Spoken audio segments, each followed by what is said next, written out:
बात सही बा ना।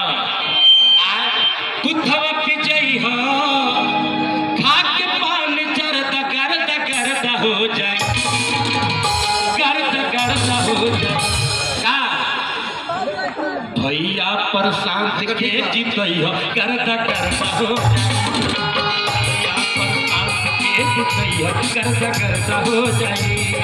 कुथवा पे जई हो, कुथवा पे जई हो तो खा के पान जरदा करदा करदा हो जाए, करदा करदा हो भैया सुनील के जीतई हो करदा करदा हो जाए।